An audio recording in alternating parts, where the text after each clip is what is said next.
UFC Noche, Gene Silva taking on Diego Lopes. This is the full card predictions. We're going to go through each fight one by one, giving you guys my picks. Make sure you guys like, comment, and subscribe to the channel, and let's get the video underway. Starting the card off, we are going to the welterweights for the Ultimate Fighter season finale between Rodrigo SEZINADO versus Danili Donchenko, I believe is how you pronounce his name. I am going to be picking Donchenko. I do believe he is the better striker of the two. Does have like an aggressive type style with pretty good accuracy on his shots as well. I do believe out of the two of them, he's more, probably more ready for the UFC competition, more prime, not necessarily prime, but more, I don't know. I guess he's just better. He's more prepared for the bigger stage, I would have to say, out of the two. I do like the way that he pressures forward with his blitzes, and he wins majority of the striking exchanges. Does train with Rafael Fiziev, which, if you guys don't know, he's also a lightweight in the UFC with pretty nasty Muay Thai. Teaches over there in Thailand. I believe the school is called Tiger Muay Thai, if I'm not mistaken. Fiziev is a nasty striker. If you just saw, the Bahamondes fight not too long ago, he was pretty clean in that, pretty fast and accurate as well. Kind of, rubs off onto Donchenko a little bit as well. And I do believe Donchenko could possibly be live for a knockout. I wouldn't go out and, splurge on it. Maybe worth, a small, take a straight shot on it, something of that order. But looking at SEZINADO, he does have some pretty solid durability. That's why I wouldn't say, Donchenko by knockout is a lock or anything like that. Does have a solid ground game as well. Striking, I wouldn't say isn't as clean as Donchenko, but he does have a little bit of power on his shots as well. Can take some takedowns, which is what he's definitely going to need to do. With Donchenko walking forward, I think that's, the clear advantage for SEZINADO in this fight is if he gets it to the mat. His jiu-jitsu is fairly better, does have good top control, and can threaten some submissions off of the back as well. But I'm gonna go with Donchenko. I think he can win a hard decision. Like I said, the knockout could be live, but I wouldn't, be going crazy over it. So I do think Donchenko wins a impressive Ultimate Fighter finale winner, and we'll see him in the UFC. So I'm going with Donchenko. Next fight, we got Alice Pereira taking on Montserrat Rendon. This is not Alex Pereira's sister. I know the last name is similar. I believe her name is his sister's name is Eileen, if I'm not mistaken, Eileen Pereira. But this is Alice Pereira. She is 19 years old, which is a little bit of a warning sign for me. I am picking her, but like I said, 19, taking on a fully developed woman, could see her getting a little bit of bullied in like some grappling exchanges, some clinch control. She's pretty thin as well. Don't see she hasn't grown into her frame. Just remember, if you're 19 now, or if you were, if you're older, remember your 19-year-old body, you weren't fully matured and strong like a fully developed adult. So think of that coming into play with a fight as well. Pereira, though, yeah, like I said, she's super young. I do think she will have the higher volume with the striking. She does have like that Thai stand-up striking to her, but she's just not as clean. Has fought some very low level competition as well. You look at this fighter, 12-8, Santos, 2-0 fighter, got the knockout, yes, it's cool and all. 0-0, you know what I'm saying? 1-6. Not really, high level competition compared to Rendon, who hasn't fought high level competition either. But I don't like her at this price. Oh, speaking of which, I didn't even go to the odds on the first fight, but I don't like her at this price is what I'm getting towards. I don't think I'll be betting on this fight at all. Rendon, her striking isn't as clean either. She's pretty sloppy. Does have, I would say, the jiu-jitsu advantage, but getting her there is where, things could get a little testy. I could see Pierre closing the distance with the blitzes, giving Rendon a little bit of, trouble fighting for the takedown. She is the, larger and older woman, excuse me. She's not taller, but, physically more built and conditioned for fighting, I guess you could say. she is also coming off of this layoff, 16, damn near 16 months with the loss to Zelensiakova, which didn't really, she didn't look great in it. Obviously, she lost. She didn't look great in it, but that's another red flag for me as well. Which is why I'm also picking Pierre, because she is a little older.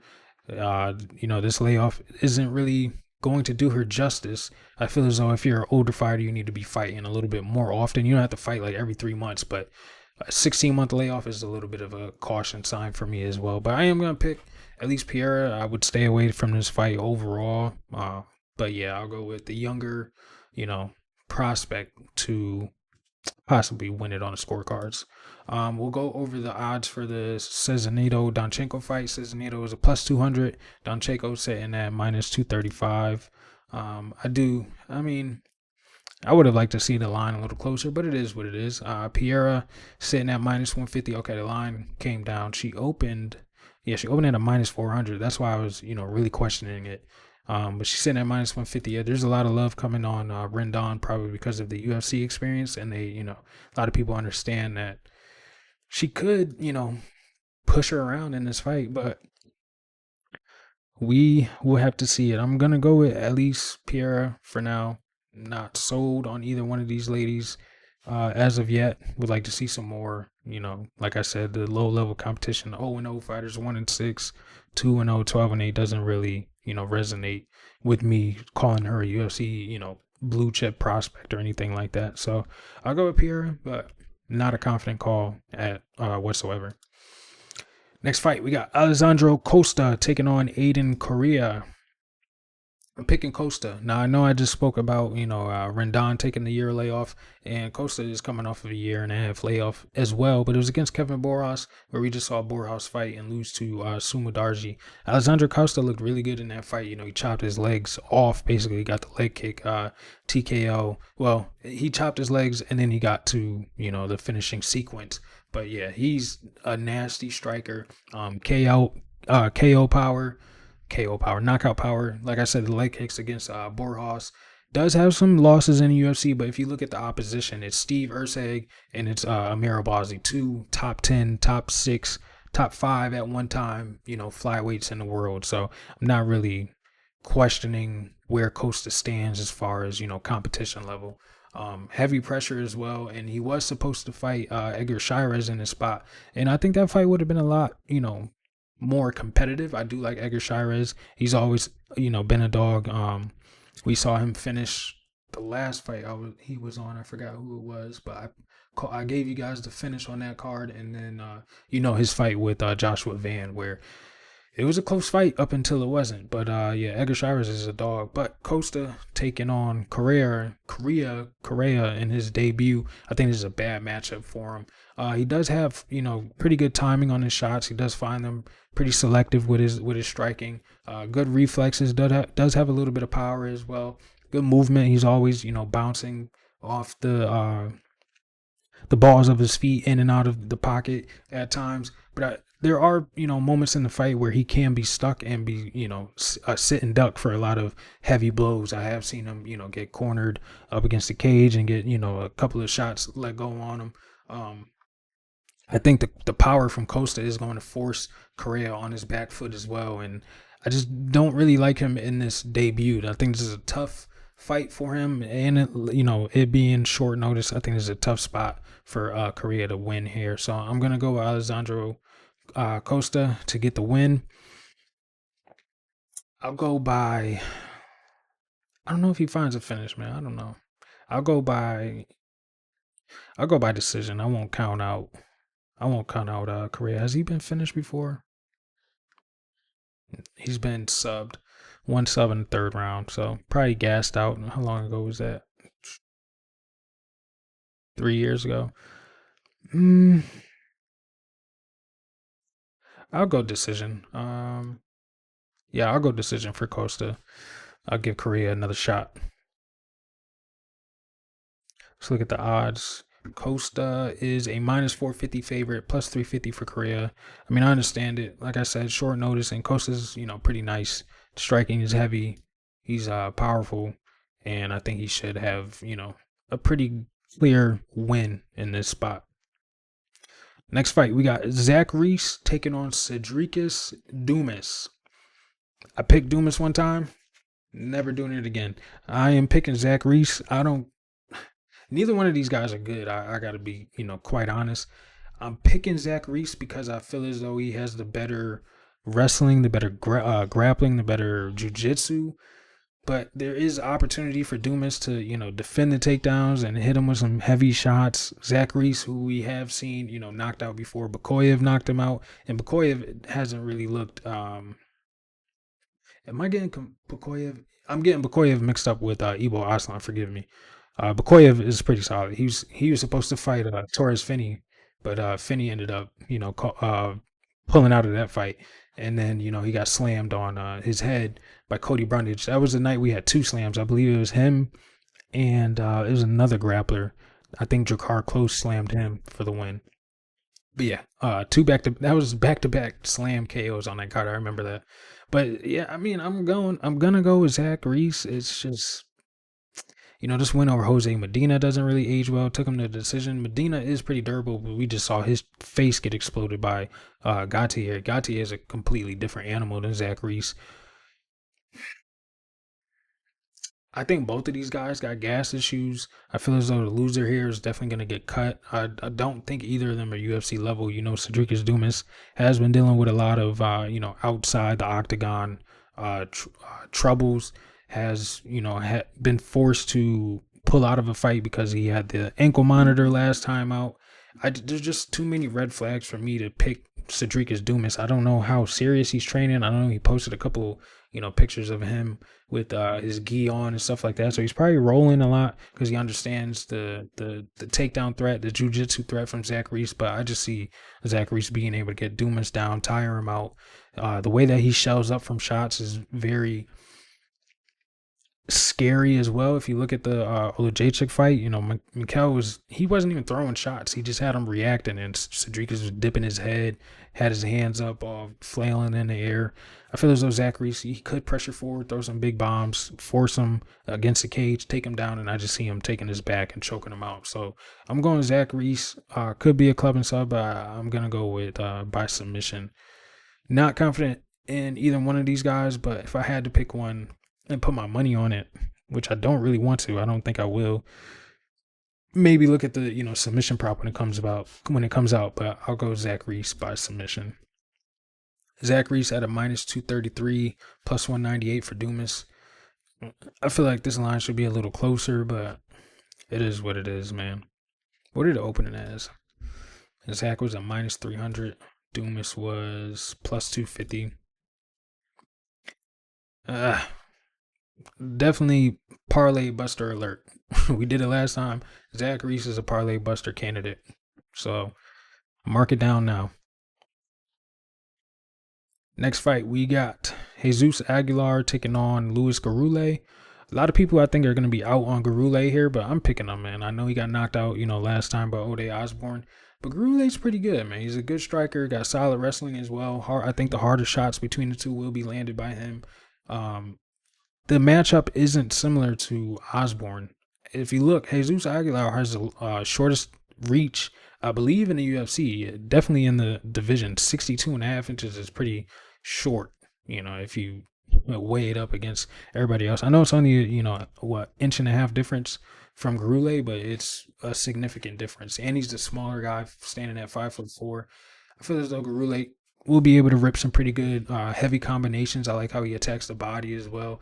Does have some good head movement, although he was caught by Osborne. But that Ode Osborne's speed is, off the charts. We saw that against what's his name? I want to say Raul Rosas, but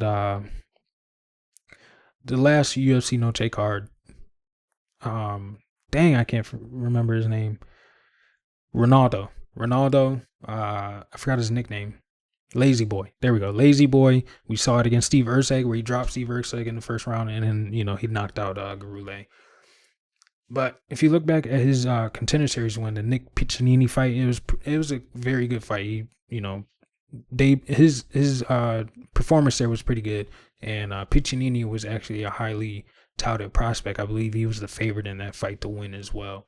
But looking at Jesus Aguilar, I don't think he's gonna get, flatline. It could be like an accumulation of shots if Gurule is to find the finish.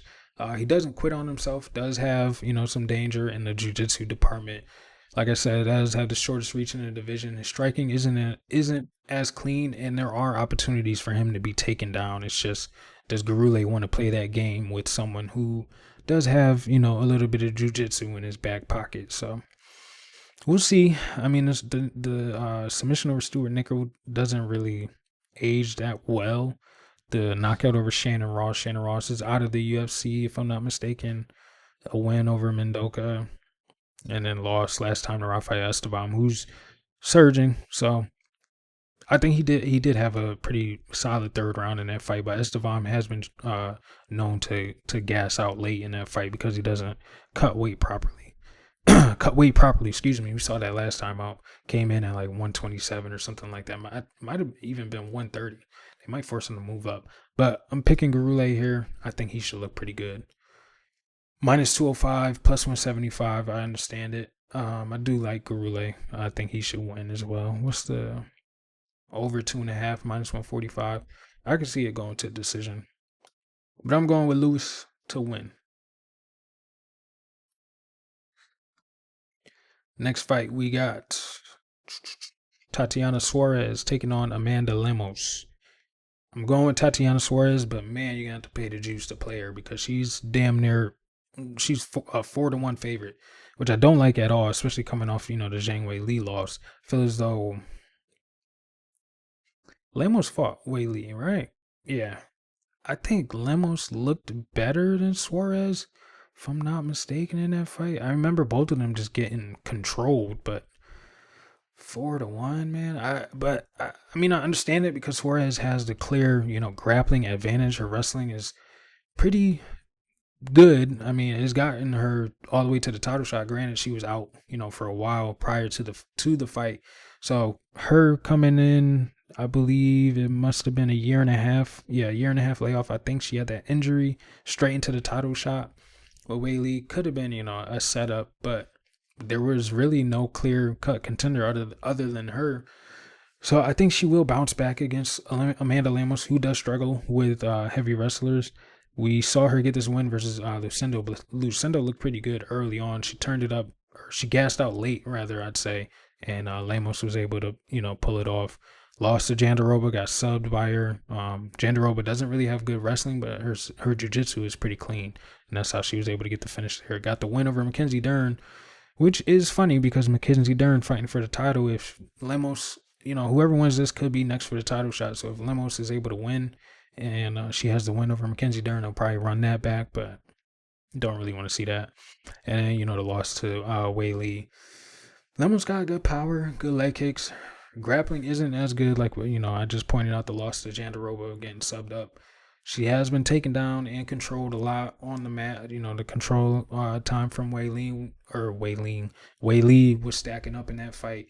I just don't think, Amanda Lemos is going to be able to put it together at 38 and show that she wants to fight for the title again. I can see her getting tired early in this fight with Suarez, being able to bulldoze those takedowns. I think she'll get them pretty easily. Low level, takedown defense from Amanda Lemos. I think all she has to really avoid is the big shots, and we'll see Suarez getting her hand raised at the end of the day. Does Suarez get a finish? Prior to the Wei Li fight, I mean, she's got 2 subs in a row, and then the TKO, that was 6 years ago over Carla Esparza. I mean, it wouldn't be crazy to say Suarez by finish, but I'll go Suarez by decision.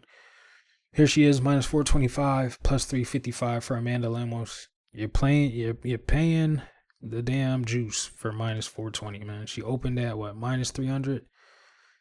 Would have definitely preferred to get her around there, minus 280, somewhere around there. But yeah, minus 400 is nasty.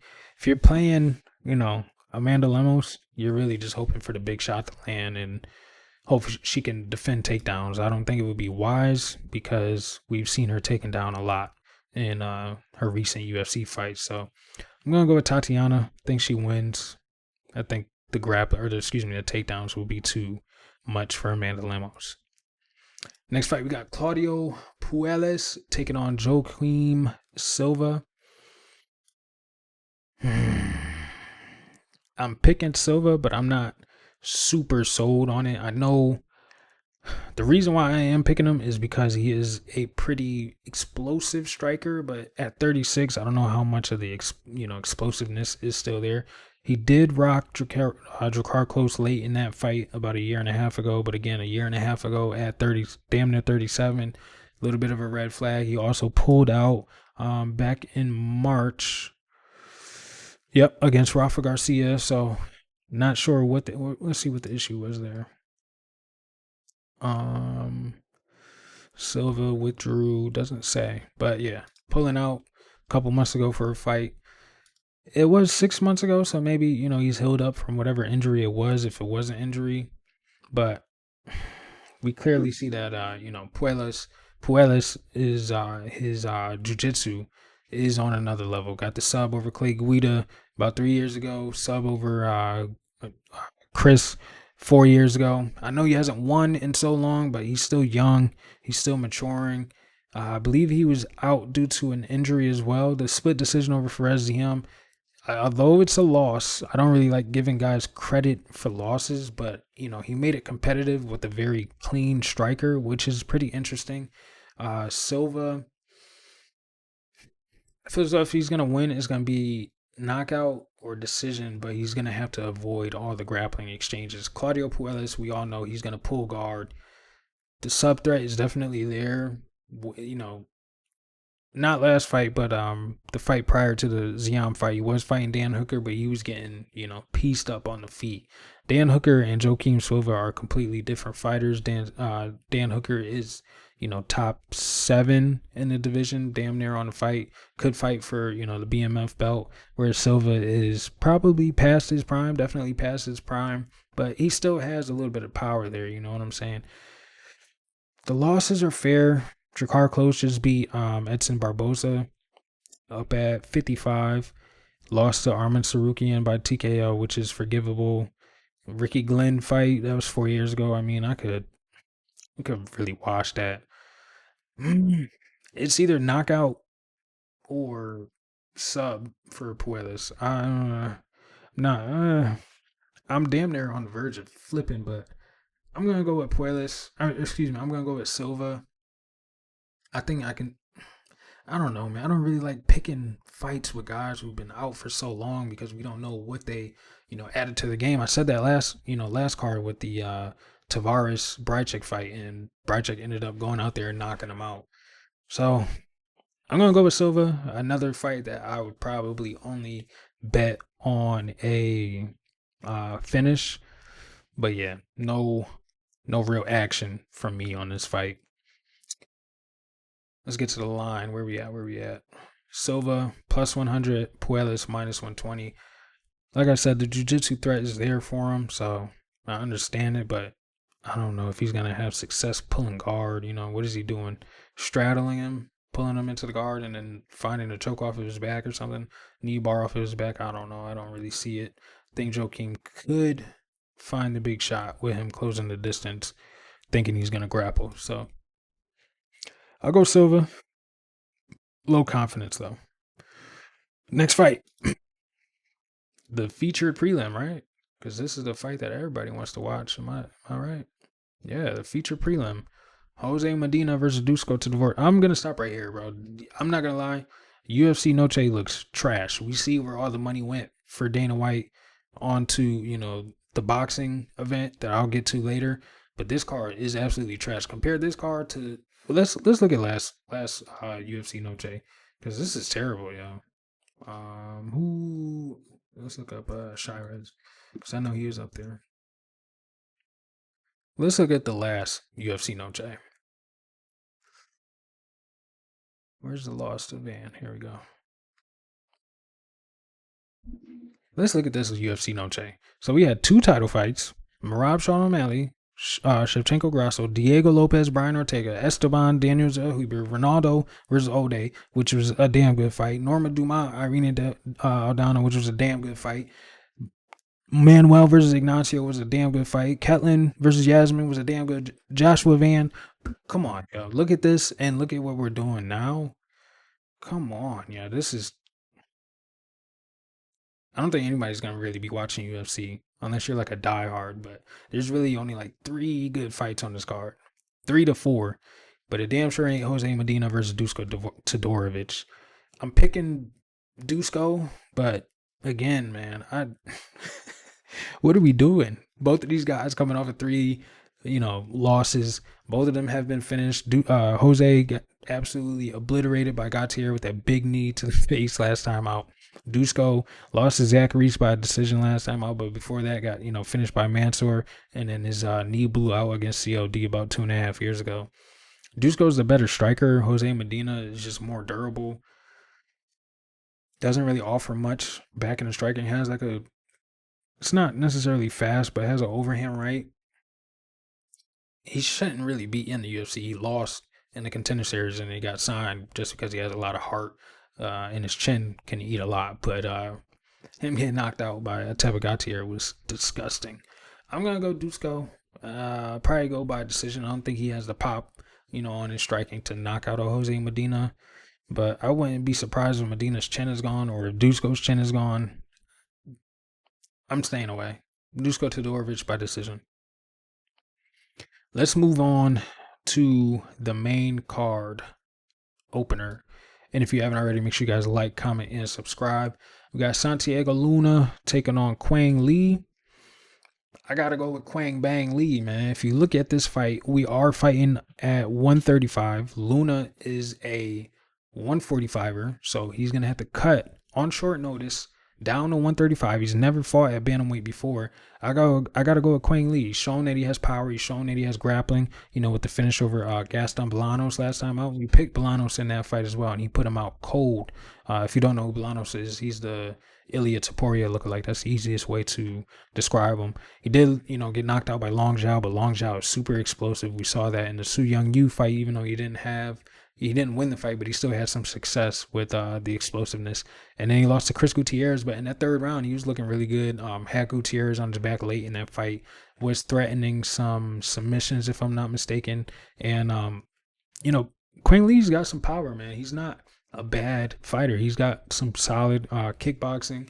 Will be slightly smaller, but I believe he has the reach advantage. I can't remember off the top of my head what Luna's reach exactly was.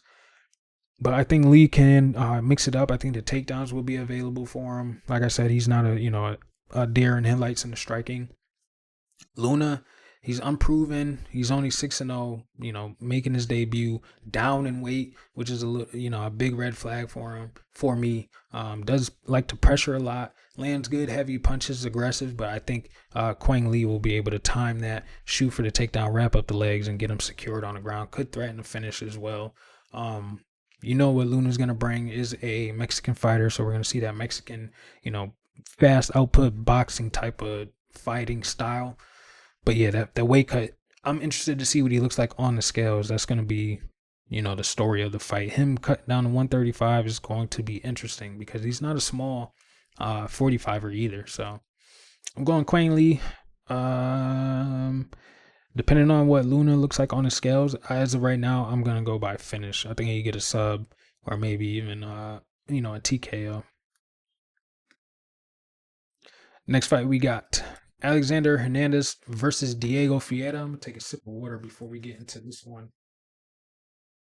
This is a good fight. Both of these guys were on the same card last time out. Diego had his fight canceled with Bobby Green because of the injury. Alexander Hernandez won his fight by knockout against Chase Hooper.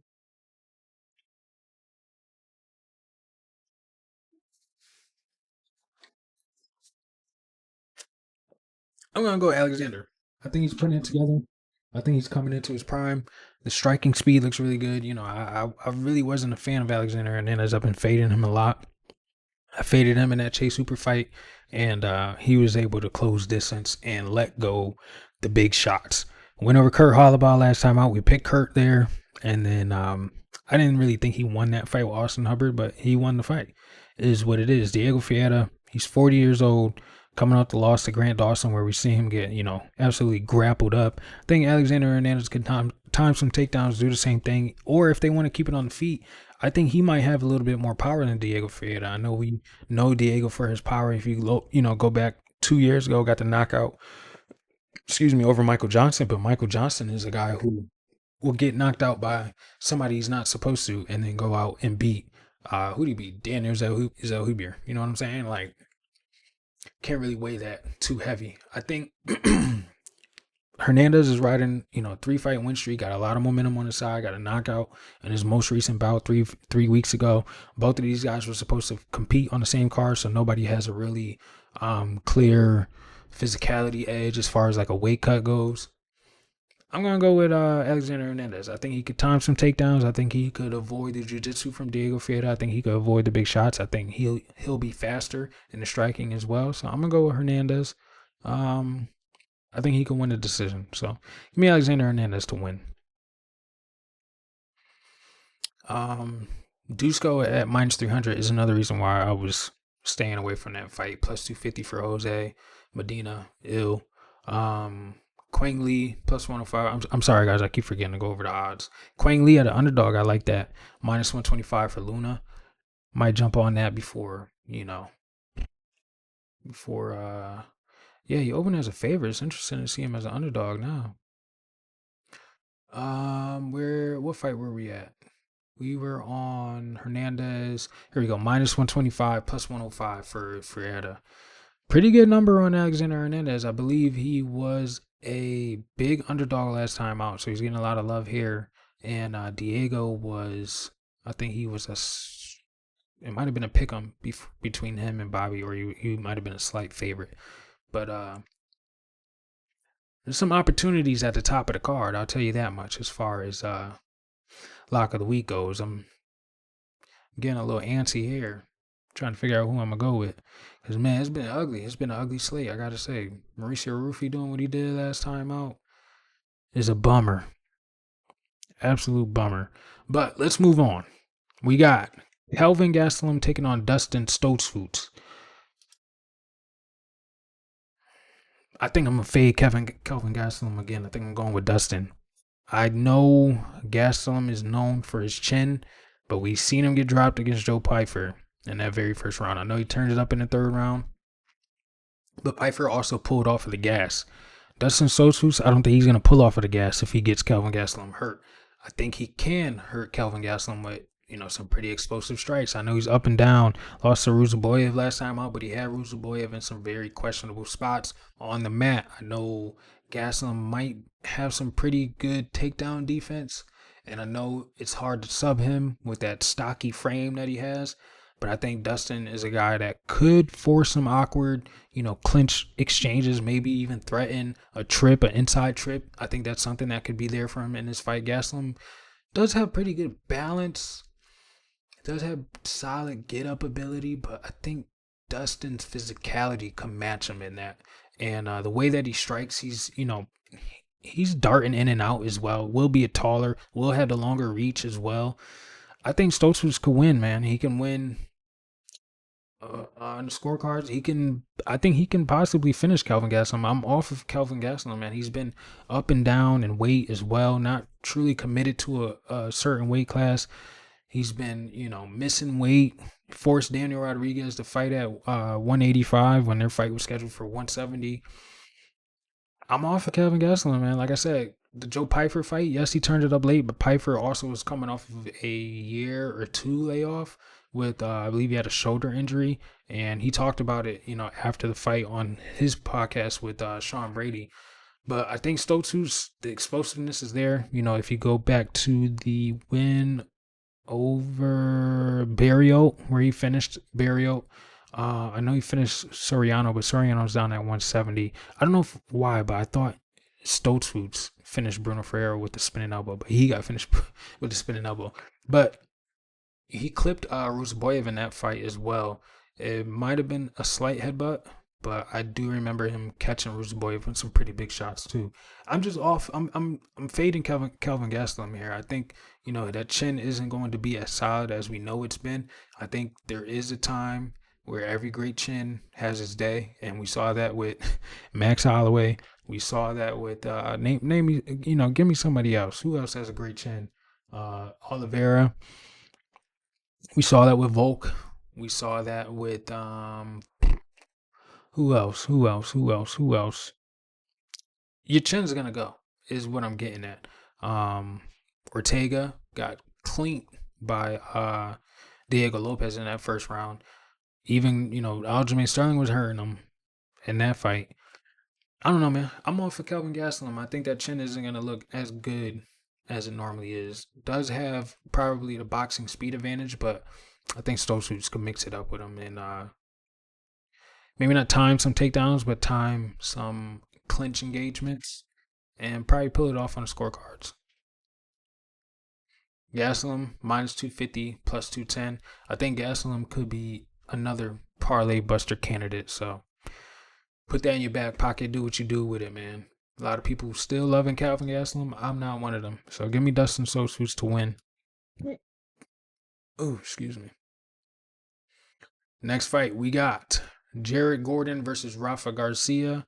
I'm going with Jared Gordon. I think he's going to look phenomenal in this fight. I think he's the better boxer out of the two. I think he can mix it up a lot better. I think he can mix in the wrestling, which is something that he hasn't really had to showcase a lot recently. The finish over Thiago Moises, which is pretty impressive.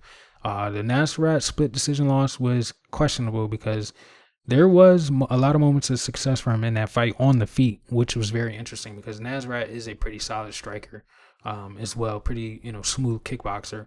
The win over Mark Madsen, where he finished him, retired him actually in a no contest against Bobby Green. That loss to Paddy Pimblett doesn't really, hurt him either because a lot of people feel as though Jared Gordon won that fight. He's got knockout power. He's better in the pocket. I think he'll be the faster striker out of the two. He's more well-rounded. Looking at Rafa Garcia, I feel as though striking is pretty basic. He's got a win over Vince Pichel, but he looked very, very normal, very limited, especially late in that fight. Vince Pichel was starting to turn it on to think he will be at the speed disadvantage, low output, and I think that's going to lead to him getting overwhelmed by Jared Gordon. So I think Jared Gordon could finish a Rafa Garcia. I think we're going to see another Mexican fighter lose on UFC Noche. So give me Jared Gordon, man. I'm in on him. I'm in on him. I think he could surge for the rankings as well. Jared Gordon minus 220 plus 185 for Rafa. I like Jared Gordon. Let's go with Jared. He went to Jared. Next fight, we got the co-main event of the evening. Rob Font taking on David Martinez. Short notice replacement. Rob Font was supposed to fight Raul Rosas, which is a grappler with mediocre striking. I'm going with David Martinez to upset Rob Font. Another reason why I'm picking, a reason why I'm picking David Martinez is karma. He fought Gene Matsumoto 6 months ago. I believe that fight was short notice as well. The only reason why I feel as though he won that fight is because of the, the cheap shot that he did. He went to touch gloves with Matsumoto and threw a jab right after it. That's really the only shot that he had a lot of, that pulled away, or he pulled away from Gene in that fight because Gene was turning it up on him. Gene and David, kind of similar in the striking as well. Very good kickboxers. David Martinez, I would say his kicks are a lot faster, a lot harder as well. He's a nasty striker, man. I picked him in his debut against Simon Oliveira, where he got the knockout. I said it was going to be a highlight reel knockout, and he got the knockout in the very first round. I think the way that he bounces in and out of the pocket is going to give Rob Font a lot of issues. Rob Font's jab hasn't really looked the same. We saw it in the Matsumoto fight where Matsumoto was able to avoid a lot of those things with the speed, and that's something that David Martinez has a lot of. I think the low kicks against the heavy leg of a Rob Font is going to be a big weapon for David Martinez. I think he's going to land with a little bit more thud than Rob Font. I think he can. I think he'll have the speed advantage and ability to exit the pocket faster than Rob Font. I can see him slipping a jab with a nasty counter. We saw that against the Simon Oliveira, where he was able to evade the shot and come over the top with a big right hand and hurt Oliveira, setting up the finish. I think the kicks are going to force Rob Font to be on the back foot.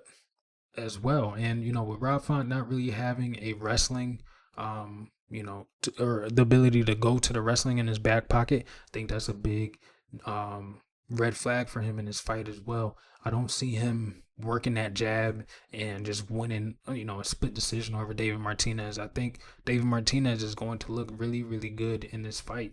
And like I said with the Tibura Deliha fight, I don't think an older guy is going to put together 3 wins against up and coming guys. I feel as though, the competition is getting better and better, not only for the up and comers, but for the older guys to stay, cemented in their spots. And I feel as though David Martinez is a guy who can make a splash in the bantamweight division. And Rob Font is a pretty solid guy to take, the flag from.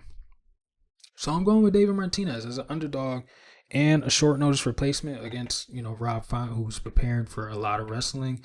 And that camp over there hasn't really been doing really well. Calvin Kattar is another guy that trains with Rob Font.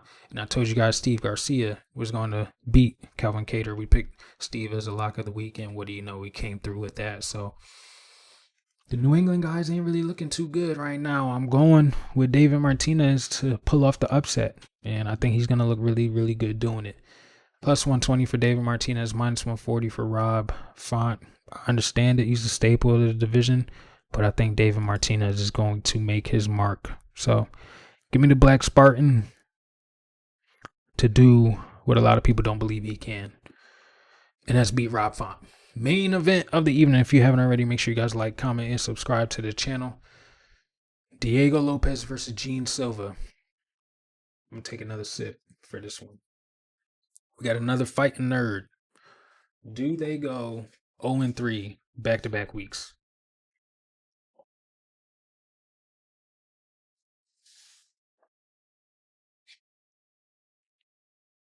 I say no. I'm going with Lord Gene Silva.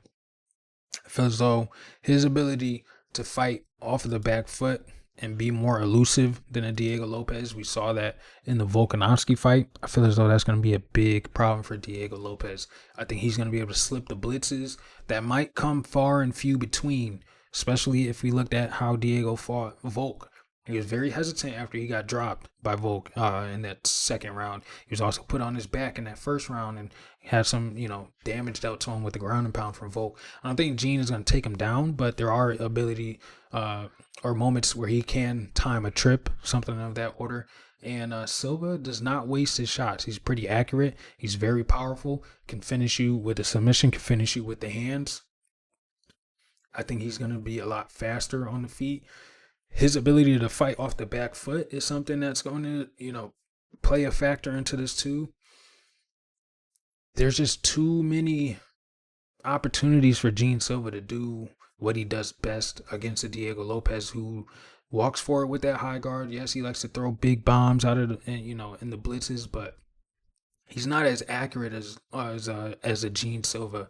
We saw Volkanovski have a lot of success against Diego Lopes, who is significantly slower than a Gene Silva, who is significantly less powerful than a Gene Silva. Yes, he might have, the experience and the tactician style, but Gene Silva has that along with other things. You know what I'm saying? I feel as though Diego Lopes does have the, jiu-jitsu in his back pocket, but Gene Silva is not a sleeper when it comes to jiu-jitsu either. He finished Bryce Mitchell with a nasty ninja choke standing, let it be as well. Put him to sleep. I think Gene Silva has way too many ways to win this fight, and I just can't pick him to lose because we saw his teammates lose last week. So I'm going with Gene Silva. I think he pulls it off. I think it's going to look very, very interesting as well. I don't know if he finishes Diego Lopes. It could be a 5-round decision. It could be a doctor stoppage. I could see him, the way he was able to stop Drew Dober with the big elbows when Drew Dober will close the distance. I could see something like that where he slices Diego's eye open. We saw him bust it up in the Volk fight. Could see a doctor stoppage coming that way. So I think Gene Silva is live for a finish. It just wouldn't be surprising to me if they went all 5. So I'm going with the fighting nerds to bounce back with Gene Silva. I think he gets it done. I think he wins and puts the fighting nerds back in the win column. So that is what I got for UFC Noche. But I do have a prediction for the Canelo versus Crawford fight. I do really like this fight card, at least the co in the main event. I will say Callum Walsh versus Fernando Vargas is a very, very phenomenal fight between two young guys that are they're kind of similar. I will say Callum Walsh does start a lot earlier, does like to be busy a lot more earlier, and does have some power. But Fernando Vargas isn't a slump either. I literally like, what I've seen from him. I've only seen, I want to say, about 3 fights from him. They don't have these guys' records. But both of these guys are, building their resume. So for them to meet now is a very important fight for both of them. This is trying to compare it. This is like if Shakur and Haney were to fight when Haney was still a 135er. That's what I would kind of compare it to. Still young, still maturing, still building. That's this level type of fight. But I don't have a pick for it. I think it's too close to call. So I do think they're going to the decision. I don't think anyone's gonna get stopped. I know Callum is a heavy favorite, but Fernando's pretty sneaky, man. So very good fight. Now, Canelo versus Crawford. If you haven't already, make sure you guys like, comment, and subscribe. Got to do that for this, man.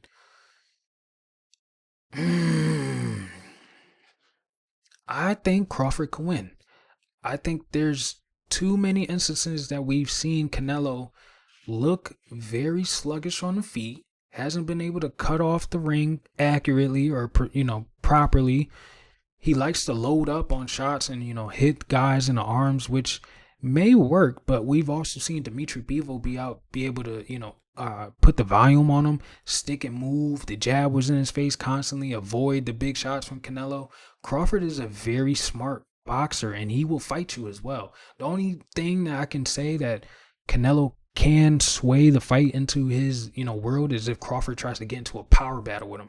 I don't think he should do that, but there will be a sequence probably within the 5th to the 7th, that around that time frame round, where Crawford might get a little antsy and try to throw some big bombs with Canelo. Canelo's gonna have to be on the power early, I feel as though, but Crawford is going to earn his respect with the jab.